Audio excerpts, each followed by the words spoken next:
حضرت انس بن مالک رضی اللہ تعالیٰ عنہ کہتے میں حضور کی بارگاہ میں بیٹھا تھا اور کئی سردار آئے ہوئے تھے، مجمع لگا تھا، ایک پگلی عورت آ گئی، دیوانی پگلی، پرانے کپڑے میلے کچیلے، جوتے ٹوٹے ہوئے، بال بکھرے ہوئے، آ کے کھڑی ہو گئی۔ دیکھے کبھی کچھ پاگلوں کو وقت دیتا؟ ہمارے ہاں تو پیر سیانوں کو وقت نہیں دیتے، صرف اتنی بات ہے کہ وہ غریب ہے۔ پیر سے بھی ٹائم لینے کے لیے پجاروں میں جانا پڑتا ہے۔ ہاں یہاں بھی معیار بدل گیا ہے۔ خدا بندہ یہ تیرے سادہ دل بندے کدھر جائیں؟ درویشی بھی عیاری ہے، شہنشاہی بھی عیاری، کدھر جائیں؟ کس کو جا کے کہاں رونا روئیں؟ آ کے کھڑی ہو گئی پاگل عورت، یا رسول اللہ کوئی بات کرنی ہے۔ میرے کریم محبوب نے توجہ فرمائی ہی تھی کہ اس کے محلے کے لوگ کھڑے ہو گئے، کہنے لگے حضور یہ تو پاگل ہے، ایسے ہی کرتی رہتی ہے، آپ کا ٹائم بڑا قیمتی ہے۔ حضرت انس کہتے ہیں حضور کو جلال آ گیا اور میں خاموش ہو جاؤ، مجھ سے بات کر رہی ہے کہ تم سے کر رہی ہے؟ تم کون ہوتے ہو مجھے مشورہ دینے والے؟ بیٹھ جاؤ۔ محبوب نے فرمایا کیا بات ہے بی بی بتاؤ؟ کہنے لگے یہاں نہیں، اکیلے میں بات کرنی۔ حضور میں نے اکیلے میں، فرمایا چل میں تیرے ساتھ چلتا ہوں۔ آپ کو کہانی نہیں سنا رہا، اس رسول کی بات سنا رہا ہوں جس رسول کی ہر بات ہمارے لیے دستور حیات ہے۔ لکھ لو اس کو دل کی تختی پر، پاگل خانے بند ہو جائیں اگر لوگ دکھ سننے شروع کریں تو۔ یہ اگر آنسو نکل کے بہہ جائیں نا تو بڑے غم غلط ہو جائیں، لیکن آنسو بہتے نہیں ہیں۔ اب خون اندر ہی گرنے لگا ہے، اب اندر کے دکھ اندر پسنے لگے ہیں۔ اب ماں بڑے غم لے کے کفن میں منہ چھپا کے چلی جاتی ہے۔ اب بہنیں پردیس میں 4 بھائیوں کے ہوتے ہوئے بھی لاوارثوں جیسی زندگی گزارتی ہیں۔ اب کوئی نہیں رہا پوچھنے والا۔ اب محلے میں ایک غریب گھر کو 6 امیر گھر مل کے نہیں سنبھال سکتے، بس حکومت ہی آئے گی تو کرے گی، حکومت ہی آئے گی۔ اب نہیں رہا ہمارا وہ ذوق، اخلاقی قدروں کی کمزوری نے ہمیں بڑا نیچے لا کھڑا کیا ہے۔ بھائیو، نبی کریم اس پاگل عورت کے پیچھے پیچھے حضور نے چلنا شروع کر دیا۔ حضور کو صحرا میں لے گئی، ریت پہ میرے محبوب کو بٹھا لیا، ریت پہ۔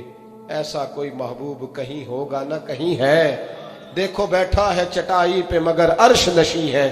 حضور بیٹھ گئے تو حضور سے پاگل نے کیا باتیں کرنی ہوتی ہیں؟ اس نے کوئی امور سلطنت پر گفتگو کرنی تھی، لیکن وہ آ کے کہتی یا رسول اللہ ان بچوں کو منع کریں مجھے روڑے مارتے۔ فرمایا میں کہہ دوں گا آج کے بعد نہیں ماریں گے۔ کہا یا رسول اللہ یہ لوگ مجھے پاگل کہتے ہیں۔ فرمایا منع کر دوں گا کوئی نہیں کہے گا۔ حضور کوئی میری بات نہیں سنتا تو جناب انس کہتے جب کہا نا کوئی نہیں سنتا تو حضور رو پڑے۔ فرمایا جب دل کرے میرے پاس آ جانا، میں سنوں گا نا تیری بات۔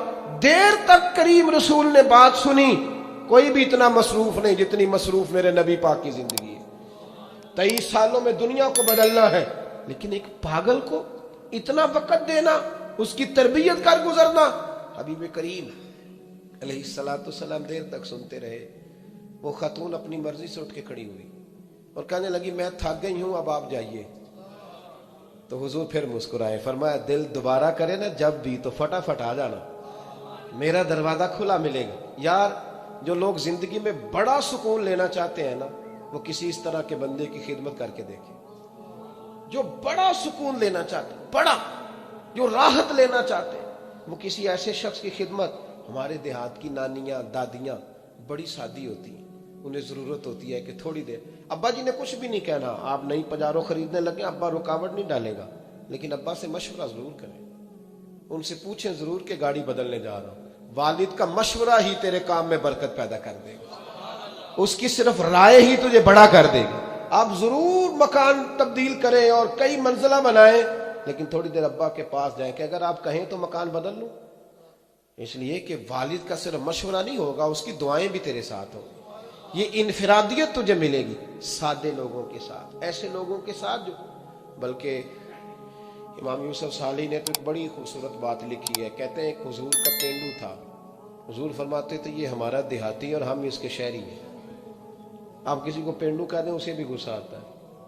میں نے بھی دیکھا ایک نوجوان بڑا ناراض تھا دوسروں سے، کیا ہوا؟ کہتا سب مجھے پینڈو کہتے ہیں۔ میں کہ یار تو مینو کہہ، میں الحمدللہ پینڈو ہوں، میرے ابا جی بھی پینڈو ہیں، میرے دادا جی بھی پینڈو ہیں۔ پینڈو ہونا کوئی معاذ اللہ تعالیٰ بری بات ہے؟ اس میں کیا قباحت ہے؟ عرب کا تو رواج تھا کہ جب بچہ پیدا ہوتا تھا تو اچھی آب و ہوا کے لیے گاؤں میں بھیجا کرتے تھے۔ میرے محبوب پاک بھی حضرت حلیمہ سعدیہ کے گاؤں میں جا کے رہے ہیں، یہ عجیب بات ہے بھائی، جتنے شہر آباد ہیں یہ سارے دیہاتیوں نے ہی آباد کیے، سب نے۔ یہ الگ بات ہے کہ شہر میں آ کر پڑھنے والے بھول گئے کس کی ماں نے کتنا زیور بیچا تھا، بھول گئے لوگ۔ اب وہ کہتے ہیں ہم تو رئیس اعظم سے شروع سے ہی۔ تھوڑا پیچھے پلٹ کے دیکھ، تیرے ہوش ٹھکانے آ جائیں گے۔ ذرا پیچھے پلٹ کے دیکھ کہ تو کیا تھا اور آج تو کہاں کھڑا ہے، پھر دیکھ تیرا معیار سوچ کا بدل جائے، پھر ذرا تیری طبیعت۔ حضور فرماتے ہیں ہمارا دیہاتی ہے، ہم اس کے شہری ہیں۔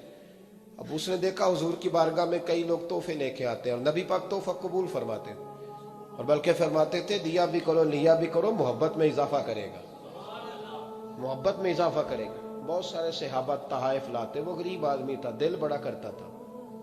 انہوں نے پتہ کیا کرنا شروع کیا، ادھار چیزیں خریدتے دکانداروں سے، کہتے یا رسول اللہ صدقہ نہیں تحفہ ہے۔ حضور تناول فرما لیتے، جب دیکھتے نا کھا لیا ہے صحابہ نے بھی، تو کہتے حضور دکاندار کے پیسے بھی دینے، حضور وہ بھی ذرا ادا فرما دیں، بھیجیں کسی کو۔ تو حضور فرماتے میں نے کہا تھا لا کا، حضور کہا تو نہیں تھا پر کھایا تو ہے نا، آپ نے تناول تو فرمایا ہے نا یار۔ حضور فرماتے کیوں لائے؟ مسکرا کے پوچھتے، مسکرا کے پوچھتے، کہتے یا رسول اللہ اس لیے کہ سارے لاتے ہیں، میں غریب ہوں، نہیں میرے پاس پیسے، اب لانے تو ہے نا، تو مہربانی فرمائے پیسے۔ حضور بھیجتے جناب ابو بکر صدیق، فرماتے جا اس دیہاتی کے پیسے دے یا۔